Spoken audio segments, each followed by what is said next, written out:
almost getting out of there, but there wasn't enough healing to actually get her. And now they're not going to pick off the Shen because Shen has his extra shield and things like that. And Akali probably has her egg up. No, she actually died. Okay, Shen is going to die. Don't know why he didn't just run away, because now the Anivia might die as well if she stays in. And exactly what they said in the chat, push. That is the point of well, of this game now, because they may be at low health, but they are still at higher health than the opponents, and they can survive a little bit longer. So especially with Anivia's egg still down, and there we go. So Annie has been doing a great job of keeping up her stun, or getting up her stun, and she does have Tibbers now, so she could actually go for the Ashe here, because Ashe would die to Tibbers, and so you have to hit her with Q first, because that has a very short cooldown. So it's basically Q, R, W, Q. And the R should be the stun normally. Well, it doesn't really matter whether you have the Tibbers as a stun or the Q with your stun, if it's a single target. If it's multi-target, then of course you want the Tibbers to be the stun. By the way, you do drop your Tibbers as your first spell normally, or well, in this case your second, because you want Tibbers is AoE damage to be in the fight as long as you can, so you really don't want to use that as like the last hit. You really want him to be in the fight through the whole fight. But Annie really isn't too hard to understand how to play, but you really have to maximize her damage.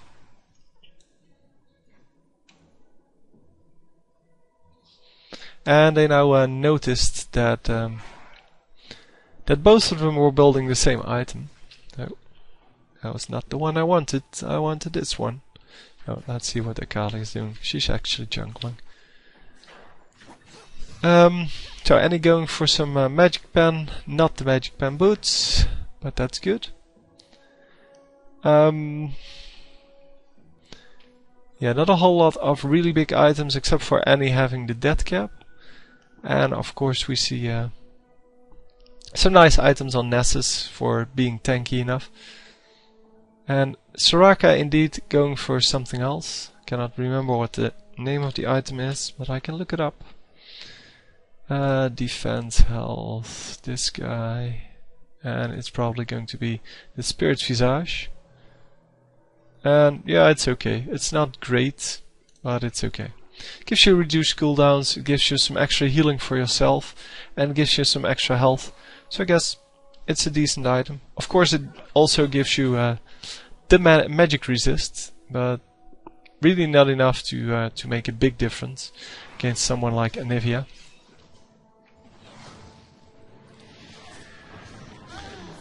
Oh, wow, if you get stunned as Nocturne, you actually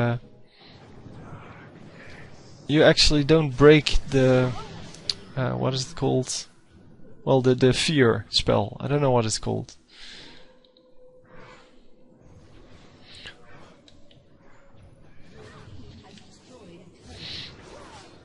So excellent work here, picking off the weak ones.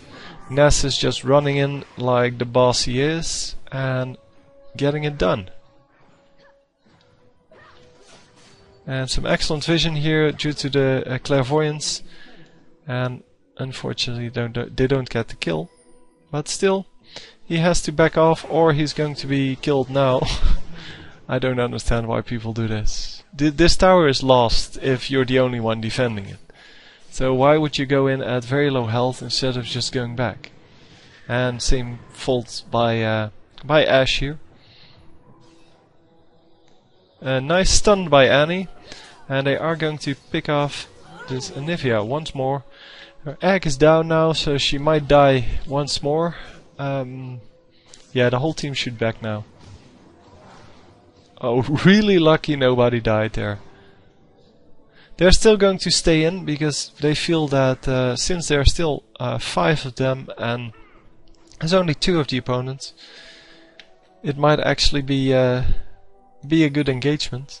But really you should try not to get killed, because you're ahead now by 30 to 13. Where are we? Oh, here. She was getting damaged by something, probably by the golems.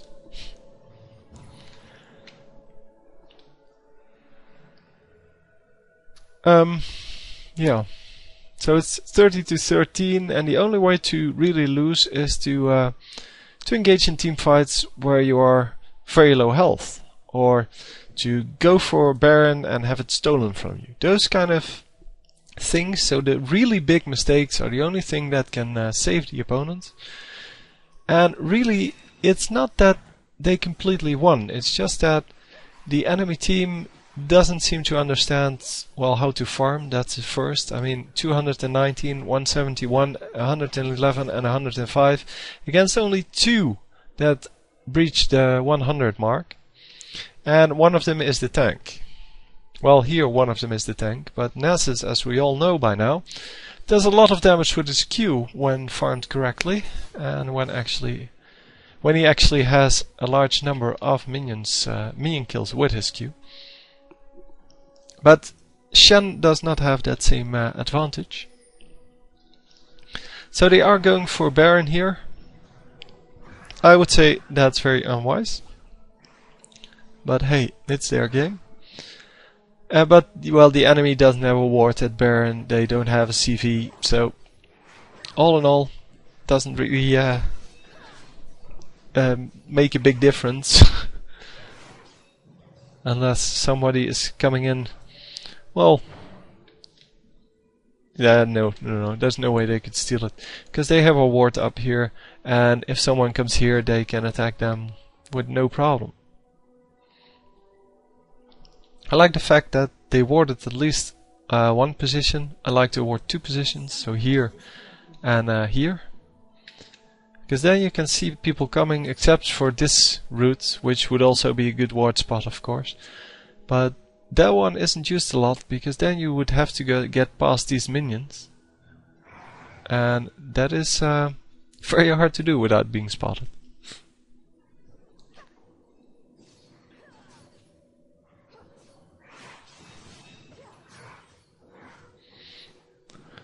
So they take out another dragon, and yeah, by now it's spiraling out of control for this team.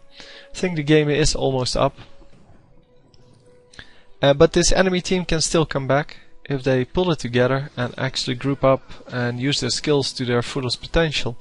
Because this team has been in groups of 2 or 1 for the whole game. I mean, Annie is on her own, Nocturne is on his own, and okay, now they group up, but these 2 were in a group of 2.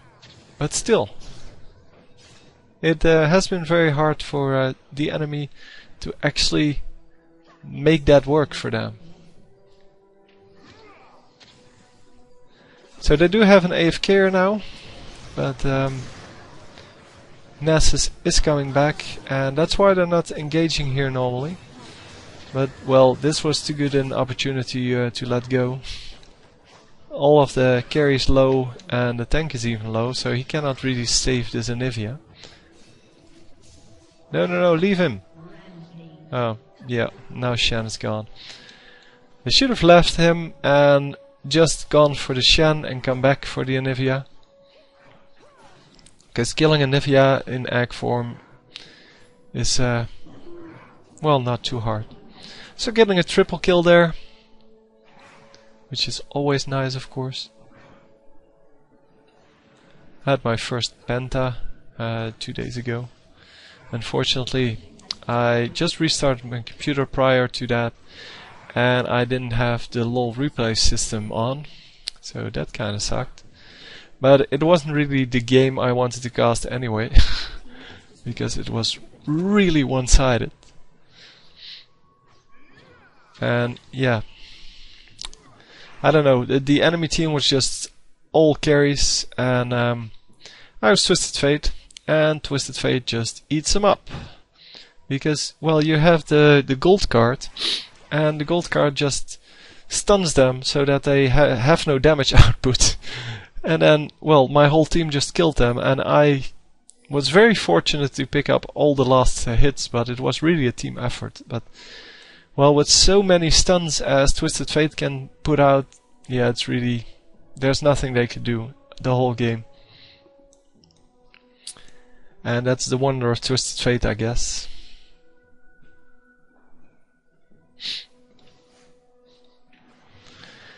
So anyway, I think this team should surrender by now. The last surrender failed at 2 versus 3, but if you're this far behind, there's only one way for you to come back, and that is steal the Baron. And that didn't happen, because, well, the purple team actually got the Baron. Yeah, so he's going here. We could actually see him turn around before he went into the bush. Stun him! Oh, silence is good too. I don't know if that was the silence, because I don't think... Well, Akali doesn't have a stun, and this guy doesn't have a stun either. So, and Soraka definitely doesn't have a stun.